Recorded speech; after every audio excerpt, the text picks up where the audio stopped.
दिव्यास्त्र प्राप्ति। काम्य कवन में लौटने के पश्चात युधिष्ठिर ने अर्जुन को इंद्रलोक जाकर देवेंद्र से दिव्य अस्त्र प्राप्त करने का आदेश दिया। मार्ग में अर्जुन को एक वृक्ष के नीचे बैठे एक कृष पर तेजस्वी वृद्ध ने रोका। अर्जुन के धैर्य को भली भांति जांचने के पश्चात उस वृद्ध ने अपना वास्तव रूप प्रकट किया। वे स्वयं इंद्र देवता थे। अर्जुन का दृढ़ निश्चय तथा कर्तव्य के प्रति निष्ठा देखकर इंद्र देवता प्रसन्न हो गए। अर्जुन ने उनसे दिव्य अस्त्र की मांग की। उन्होंने महादेव शंकर को प्रसन्न करके पाशुपत अस्त्र प्राप्त करने की सूचना अर्जुन को दी और तत्पश्चात सारे दिव्यास्त्र देने का आश्वासन भी दिया।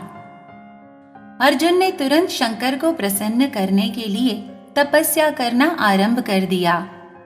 उसकी उग्र तपस्या देखकर तथा अनेक प्रकार से जांचने के पश्चात प्रसन्न होकर शंकर प्रकट हुए और उन्होंने अर्जुन को दिव्य पाशुपत अस्त्र प्रदान कर सारी मानवीय और अमानवीय शक्तियों पर विजय पाने का वरदान दिया।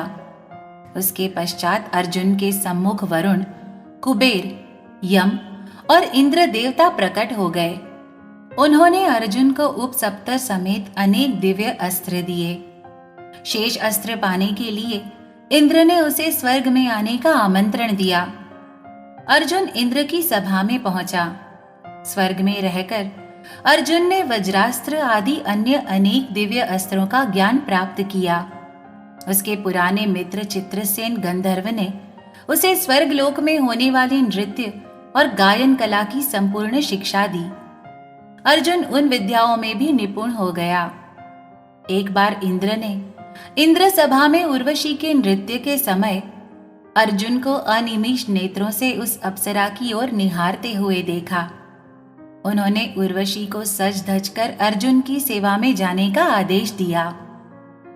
उर्वशी को देखकर अर्जुन ने लज्जा से आंखें झुका ली और उसे दंडवत करके कहा, हे अप्सराओं में श्रेष्ठतम, मैं धन्य हूं। मैं आपकी क्या सेवा करूं? ये सुनकर उर्वशी तीखे स्वर में बोली, इंद्रदेव की सभा में नृत्य के समय तुम मुझे निरंतर देखते रहे, इसलिए देवेंद्र ने मुझे तुम्हारे पास भेजा है।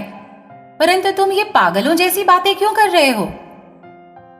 ये सुनकर अर्जुन और अधिक सकपकाया और बोला, देवी, आप मेरे लिए माता कुंती और देवेंद्र की पत्नी शची के समान वंदनीय और पूजनीय हो। आपके प्रत्यक्ष दर्शन हो जाने के कारण मैं आपको निहारता था। अर्जुन ने व्यंग्य किया है।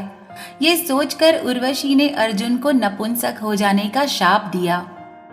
घबराए हुए अर्जुन ने देवेंद्र को सारी घटना बताने पर उन्होंने अर्जुन को सांत्वना दी और बताया कि उर्वशी के शाप का प्रभाव 1 वर्ष तक ही रहेगा और उसे शाप के कारण अज्ञातवास में कोई पहचान नहीं सकेगा। उधर पांडवों ने अनेक ऋषि मुनियों के साथ भिन्न तीर्थ यात्राएं की और अंत में वे गंधमार्दन पर्वत पर आकर रहने लगे। अर्जुन भी दिव्यास्त्र प्राप्त कर वहां पहुंचा। उसे मिलकर सब बहुत प्रसन्न हुए।